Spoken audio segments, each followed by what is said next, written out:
Assalamualaikum warahmatullahi wabarakatuh. Kembali lagi bersama saya Anissa Putri Salsabila dari kelas Biologi S semester 5 jurusan Tadris IPA Biologi IAIN Syekh Nurjati Cirebon. Pada video kali ini saya akan menjelaskan sedikit mengenai fisiologi organ reproduksi pada pria. Seluruh sistem reproduksi pada pria tergantung pada hormon, yaitu zat kimiawi yang mengatur aktivitas sel dan organ pada tubuh. Hormon reproduksi mulai diproduksi dan bekerja saat manusia memasuki masa remaja. Saat itu, hormon-hormon ini mempengaruhi perubahan fisik saat memasuki masa pubertas. Contohnya yaitu dada yang lebih bidang pada anak laki-laki atau pria. Nah, ada 6 hormon yang terdapat pada organ reproduksi pada pria. Yang pertama, hormon FSH atau Follicle Stimulating Hormone. Hormon ini berfungsi untuk mengendalikan produksi sperma dan perkembangan organ kelamin. Yang kedua adalah hormon luteinizing atau disingkat dengan LH. Hormon ini berfungsi untuk merangsang produksi testosteron dan mempengaruhi tingkat produksi sperma pada pria. Yang ketiga yaitu hormon testosteron berfungsi untuk mengendalikan gairah seksual, produksi sperma, kepadatan tulang, dan juga massa otot sehingga mampu mempengaruhi perubahan fisik dan emosional pria secara signifikan. Yang keempat adalah hormon estrogen yang mana berfungsi untuk mengontrol kesehatan sperma.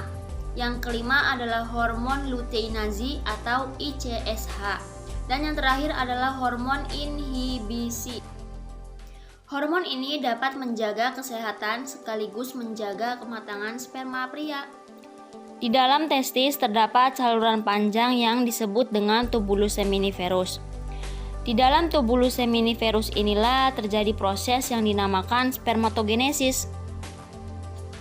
Berikut ini adalah potongan melintang dari tubulus seminiferus.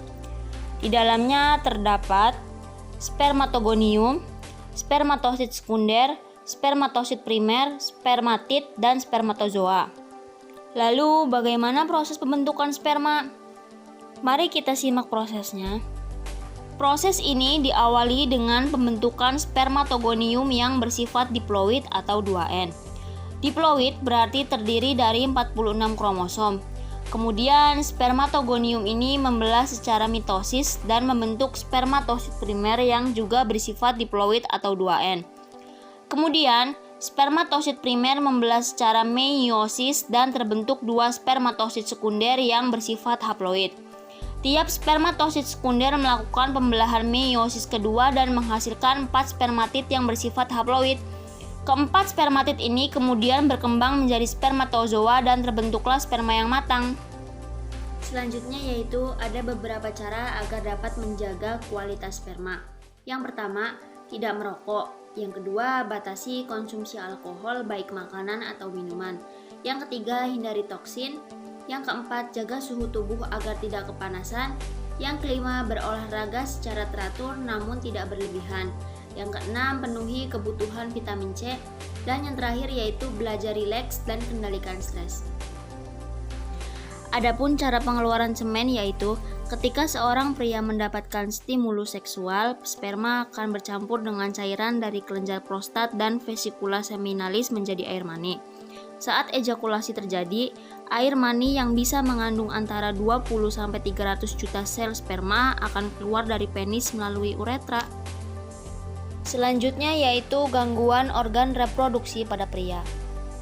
Orkitis merupakan salah satu penyakit yang menyerang organ reproduksi pada pria, yaitu peradangan pada testis yang biasanya disebabkan oleh bakteri atau virus. Orkitis bisa menyerang salah satu testis maupun keduanya sekaligus. Penyakit ini dapat menyebabkan buah zakar bengkak dan terasa nyeri. Selanjutnya yaitu epididymitis. Penyakit ini terjadi akibat adanya peradangan pada epididymis, yaitu saluran di dalam skrotum yang menempel pada testis. Penyakit ini dapat menyebabkan buah zakar bengkak dan terasa nyeri, air mani yang mengandung darah, nyeri saat buang air kecil dan ejakulasi, serta gangguan kesuburan. Pada pria, hipogonadisme terjadi ketika tubuh tidak menghasilkan hormon testosteron yang cukup. Pada pria dewasa, kondisi ini dapat menyebabkan penurunan libido, gangguan produksi sperma, dan fungsi-fungsi organ reproduksi serta infertilitas.